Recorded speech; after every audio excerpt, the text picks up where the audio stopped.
ಇಷ್ಟವನ್ನು ಪಡ್ಕೊಳ್ಳಿಕ್ಕೆ, ವಿದ್ಯುತ್ ಶಕ್ತಿ ವಿಚಾರದಲ್ಲಿ ಯಾರು ಕೊಡ್ತಾ ಇದ್ದೀವಿ ಅವರಿಗೆ ಮತದಾನದ ಹಕ್ಕು ಇರೋದನ್ನ ಫಸ್ಟು ಮಾಹಿತಿಯನ್ನು ಪಡ್ಕೊಳ್ಳಿಕ್ಕೆ ಈಗಾಗಲೇ 2 ಗೃಹಜ್ಯೋತಿ, ಗೃಹಲಕ್ಷ್ಮಿ 2 ಕಡೆಗೂ ಹೊಸದಾಗಿ ನೀವು ಒಂದು ಅರ್ಜಿಯನ್ನು ರಿನ್ಯೂ ಮಾಡ್ಕೊಳ್ಳಿಕ್ಕೆ ಕೊಡಬೇಕು. ಬಟ್ ಯಾವ ಕಾರಣಕ್ಕೂ ನಾವು ಯಾವ ಯೋಜನೆಯನ್ನು ನಿಲ್ಲಿಸೋದಿಲ್ಲ. ಎಲ್ಲ ಅರ್ಹ ಫಲಾನುಭವಿಗಳಿಗೆ ಇದನ್ನು ಕೊಡಲಿಕ್ಕೆ ನಾವು ಕ್ರಮವನ್ನು ಕೈಗೊಳ್ತಾ ಇದ್ವಿ. ನಮ್ಮ ಯೋಜನೆ ಮುಂದುವರಿತದೆ. ಸಿದ್ದರಾಮಯ್ಯನವರ ಸರ್ಕಾರದಲ್ಲಿ ನಾವೆಲ್ಲ ಸೇರಿ ಏನು ತೀರ್ಮಾನ ಮಾಡಿದ್ದು, ಯಾವ ಕಾರ್ಯಕ್ರಮ ಕೂಡ ನಿಲ್ಲಿಸುವಂಥ ಪ್ರಶ್ನೆ ಇಲ್ಲ, ಎಲ್ಲರೂ ಕೂಡ ಮುಂದುವರಿತದೆ. ಬಟ್ ಕೆಲವ್ರಿಗೆ ಏನು ಸಮಸ್ಯೆ ಇತ್ತು, ಏನು ನಮಗೆ ನಮ್ಮ ಇವರು ಆಡಿಟರ್ಸು ನಮಗೇನು ಗೈಡ್ ಮಾಡಿದ್ದಾರೆ, ಅದ್ರ ಬಗ್ಗೆ ನಾವು ಪರಿಶೀಲನೆಯನ್ನು ನಾವು ಮಾಡ್ತಾ ಇದ್ದೀವಿ.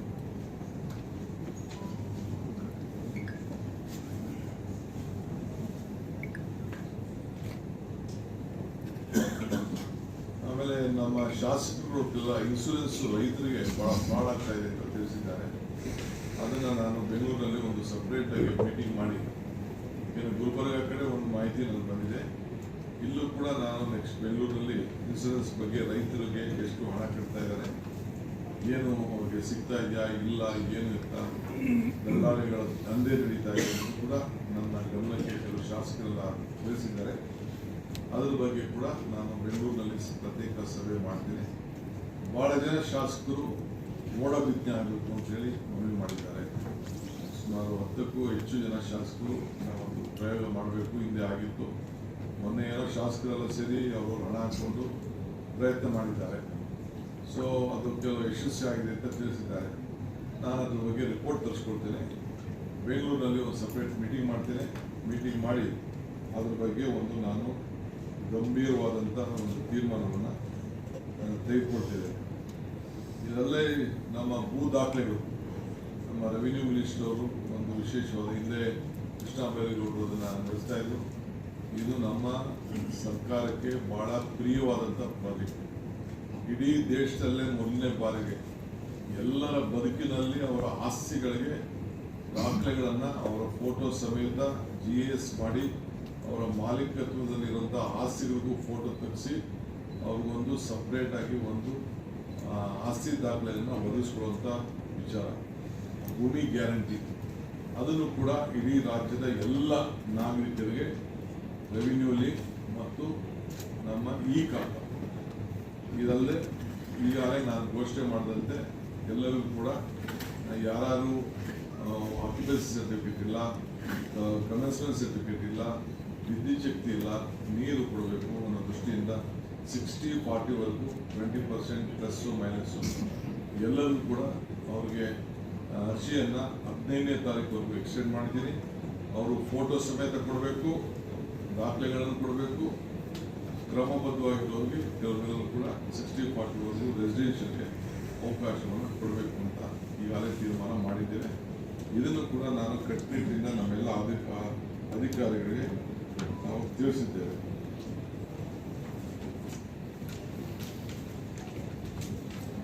ಇಷ್ಟು ವಿಚಾರ. ಅನೇಕ ರೈತರಿಗೆ ಸರ್ಕಾರ ಇಲ್ಲಿವರೆಗೆ ರೊಕ್ಕ ಕೊಟ್ಟಿಲ್ಲ, ದುಡ್ಡು ಕೊಟ್ಟಿಲ್ಲ. ಕಳೆದ 30 ವರ್ಷದಿಂದ ಆಲಮಟ್ಟಿ ಜಲಾಶಯ ಹಿಂದಿನಿಂದ ನಿರಾಶ್ರಿತ ದುಡಿದ್ರು ರೈತರು. ಸರ್ಕಾರ ಇಲ್ಲಿವರೆಗೂ ದುಡ್ಡು ಕೊಡ್ತಾ ಇಲ್ಲ. ಈ ಒಂದು ಹಿನ್ನೆಲೆಯಲ್ಲಿ ಅವ್ರು ಬಹಳ ಕಷ್ಟದಲ್ಲಿದ್ದಾರೆ. ಆಲಮಟ್ಟಿ ರೈತರಿಗೆ ನಾನೇ ಇರಿಗೇಷನ್ ಮಿನಿಸ್ಟರ್ ಕೆಲಸ ಮಾಡ್ತೀನಿ.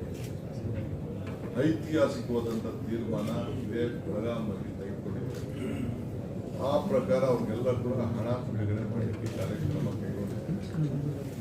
ಆಗಲೇ ಸಿದ್ದರಾಮಯ್ಯನವರಿದ್ದಾಗ ಅವ್ರಿಗೆಲ್ಲ ಹಣ ಕೊಟ್ಟಿದ್ದಾರೆ. 35 ಲಕ್ಷ 40 ಲಕ್ಷ ಇವೆಲ್ಲ ತೀರ್ಮಾನ ಮಾಡಿದ್ದಾರೆ. ಅವೆಲ್ಲ ಹಂತವಾಗಿ ಆಗ್ತದೆ. ಒಟ್ಟು ಹೆಚ್ಚು ಕಮ್ಮಿ 70,000ದಿಂದ 1 ಲಕ್ಷ ಕೋಟಿ ರೂಪಾಯಿ ಆಗುತ್ತೆ. ಕೆಲವರಿಗೆ ಏನು ರಿಹ್ಯಾಬಿಲಿಟೇಷನ್ ಸ್ಕೀಮ್ ಇದೆ ಅದ್ರ ಬಗ್ಗೆ ನಾವು ಹೊಸದಾಗಿ ಚರ್ಚೆ ಮಾಡ್ತಾ ಇದ್ದೀವಿ, ಯಾವ ರೀತಿ ಅವ್ರಿಗೆ ಕೊಡಬೇಕು. ಏಕೆಂದರೆ ಕೆಲವರೆಲ್ಲ ಕೋರ್ಟ್ಗೆ ಹೋಗಿ ಅಲ್ಲಿ 10 ಕೋಟಿ 12 ಕೋಟಿ ರೂಪಾಯಿ ಆರ್ಡರ್ ಮಾಡಿಸ್ಕೊಂಡು ಬಂದಿದ್ರು. ಸೊ ಅದಕ್ಕೆ ಸುಪ್ರೀಂ ಕೋರ್ಟಲ್ಲಿ ತಿರ್ಗಾ ಅದಕ್ಕೆ ಮರುಪರಿಶೀಲನೆ ಮಾಡಲಿಕ್ಕೆ ಎಲ್ಲ ವಾಪಸ್ ಅರ್ಜಿಯನ್ನು ಹಾಕಿಸಿದ್ದಾರೆ. ಸೊ ಅದೆಲ್ಲ ಕೂಡ ನಾವು ಕಾನೂನು ಚೌಕಟ್ಟಿನಲ್ಲಿ ನಾವು ಕೆಲಸ ಮಾಡಬೇಕಾಗ್ತದೆ. ಯಾರು ಕೂಡ ಜಮೀನು ಕಳ್ಕೊಂಡವ್ರಿಗೆ ನಾವು ಸಹಾಯ ಮಾಡಲಿಕ್ಕೆ ನಮ್ಮ ಸರ್ಕಾರ ಬದ್ಧ ಇದೆ ಅಂತೇಳಿ ನಾವು ಕಾನೂನು ಚೌಕಟ್ಟು ಬಿಟ್ಟು ಪರಿಹಾರವನ್ನು ನ್ಯಾಯಬದ್ಧವಾದಂಥ ಪರಿಹಾರವನ್ನು ಕೊಡಬೇಕು ಅನ್ನೋ ತೀರ್ಮಾನವನ್ನು ಮಾಡಿ. ತೆಲಂಗಾಣ ಮಹದಾಯಿ ವಿಚಾರವಾಗಿಯೂ ಕೂಡ ಕರ್ನಾಟಕ, ಗೋವಾ ಮತ್ತು ಮಹಾರಾಷ್ಟ್ರ ನಾನು 5 ಬಾರಿ ನಮ್ಮ ಕೇಂದ್ರ ಸಚಿವರಾದಂಥ ಪ್ರಹ್ಲಾದ್ ಜೋಶಿ ಭೇಟಿ ಮಾಡಿದ್ದೀನಿ. 5 ಬಾರಿ ನಮ್ಮ ಫಾರೆಸ್ಟ್ ಮಿನಿಸ್ಟರ್ ಮೀಟಿಂಗ್ ಮಾಡಿದ್ದೀನಿ. ಅವ್ರು ಇನ್ನೂ ತಲೆ ಅಲ್ಲಾಡಿಸ್ತಾ ಇದ್ದಾರೆ, ಇನ್ನೂ ಉತ್ತರ ಕೊಟ್ಟಿಲ್ಲ. ನನ್ನ BJP ಫ್ರೆಂಡ್ಸ್ ಎಲ್ಲ ಸೆಲೆಬ್ರೇಷನ್ ಮಾಡಬೇಕು, ಎಲೆಕ್ಷನ್ ಸೆಲೆಬ್ರೇಷನ್ ಮಾಡಬೇಕು.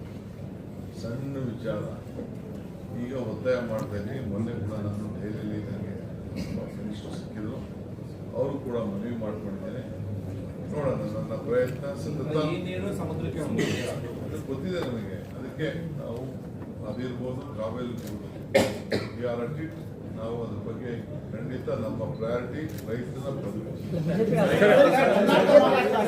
ರೈತರು ಮಳೆ ಅಭಾವದಿಂದ ಸಂಕಷ್ಟದಲ್ಲಿ ಸಂಕರಿಸ್ತಾರೆ. ಅವ್ರಿಗೆ ಏನಾರ ನೀರಿನ ವಿಷಯದಲ್ಲಿ ತೆಲಂಗಾಣ ಮತ್ತು ಹೈದರಾಬಾದ್ ಎರಡು ರಾಜ್ಯಗಳನ್ನು ನಾವು ವಿಚಾರ ತಗೊಂಡಿದ್ವಿ. ಅದೇ ರೀತಿಯಲ್ಲಿ ಗೋವಾ ಮತ್ತು ಇದು ಮಹಾರಾಷ್ಟ್ರ ಮಹದಾಯಿ ವಿಚಾರ ಮತ್ತು ಬಸಾಬಂಡಿ ವಿಚಾರ ಖಂಡಿತ ಆ ಪ್ರಯತ್ನ ಕೂಡ ನಾನು ಮಹಾರಾಷ್ಟ್ರ ಸರ್ಕಾರ ಶರದ್ ಪವಾರ್ ನಾನು ಬರ್ಬೇಕಾದ್ರೆ ನಾನು MP ಪಾಟೀಲ್ HK ಪಾಟೀಲ್ ಅದೇ ವಿಚಾರ ಪ್ರಸ್ತಾವನೆ ಮಾಡಿಕೊಂಡು ಚರ್ಚೆ ಮಾಡಿಕೊಂಡು ರಿಪೋರ್ಟ್ಸ್ ಎಲ್ಲ ನಾವು ನೋಡಿದ್ದೇವೆ. ಇಲ್ಲೂ ಕೂಡ ಕೆಲವು ರೈತರು ಸಹ ಇವರು ನಮ್ಮ ಕನ್ನಡ ಸಂಘಟನೆಗಳು ಬಂದು ನನ್ನ ಭೇಟಿ ಮಾಡಿದ್ದಾರೆ. ಅವರು ಅಹವಾಲನ್ನು ಕೊಟ್ಟಿದ್ದಾರೆ. ಅದು ಸಾರಾಂಶ ನೋಡ್ತೀವಿ. ಕರ್ನಾಟಕ ರಾಜ್ಯದ ಗಡಿ ಹಿತಕ್ಕೆ ಏನೆಲ್ಲ ಬೇಕು ನಾವೆಲ್ಲದಕ್ಕೂ ಕೂಡ ಬದ್ಧ ಇದ್ದೇವೆ. ನಾನು ಅದನ್ನು ವಿಚಾರ ಸ್ವಲ್ಪ ಕಂಪ್ಲೀಟ್ ರಿಪೋರ್ಟ್ಸ್ನ ತರಿಸ್ಕೊಂಡು ಬೆಂಗಳೂರಲ್ಲಿ ನಾನು ಮಾತಾಡಿ ಅವರು ಕೂಡ ಬೆಂಗಳೂರಿಗೆ ಅವಾಗ ಮಾಡ್ತೀನಿ. ಇದು ರಾಜ್ಯದ ವಿಚಾರ, ಇದು ಎಲ್ಲದನ್ನು ವಿಶ್ವಾಸಕ್ಕೆ ತೀರ್ಮಾನವನ್ನು ಮಾಡ್ತೀವಿ.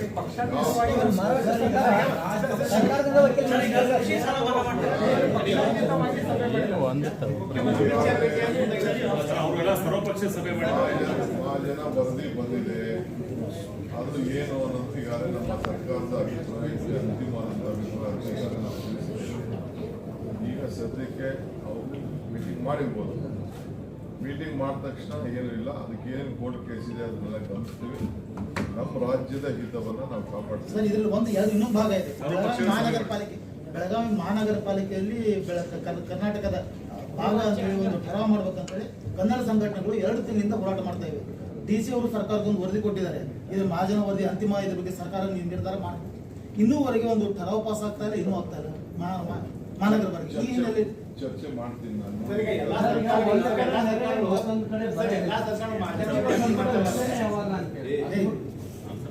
ಕ್ಲಿಯರ್ ಮುಗಿಲ್ಲ ಸರ್. ಕೃಷಿ ಸಾಲ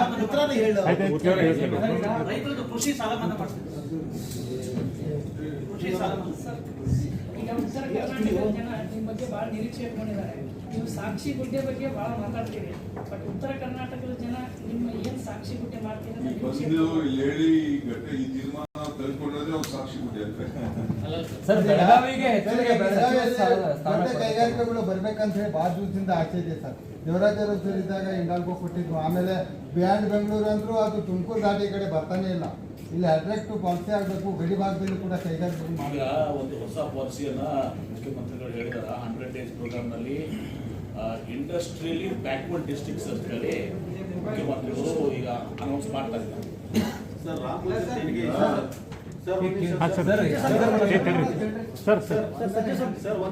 ಕೈಗಾರಿಕೆ ಬಗ್ಗೆ ವಿಷಯ ಕರ್ನಾಟಕಕ್ಕೂ ಹಬ್ಬಿದೆ ಅಂತ ಒಂದು ಆರೋಪ ಇದೆ ಸರ್. ಇಲ್ಲಿ ರಾಮ ಮಂದಿರ ದೇಶಿ ನಗರನ ಕರ್ನಾಟಕಕ್ಕೂ ಹಬ್ಬಿದೆ. ಈಗ ಕಲೆಕ್ಟ್ ಆಗಿದೆ, ಅಲ್ಲಿ ಹೋಗಿಲ್ಲ. ಒಂದು ಆರೋಪ ಬರ್ತಾ ಇದೆ. ಅದ್ರ ಜನ ತನಿಖೆ ಈ ಪ್ರಶ್ನೆ ಬಿಜೆಪಿ ಅಲ್ಲ, ನೀವೇನಾದ್ರು ತನಿಖೆ ಮಾಡಿಸ್ತೀರಾ? ನೀವೇನಾದ್ರು ತನಿಖೆ ಮಾಡಿಸ್ತೀರಾ? ನಮ್ಮ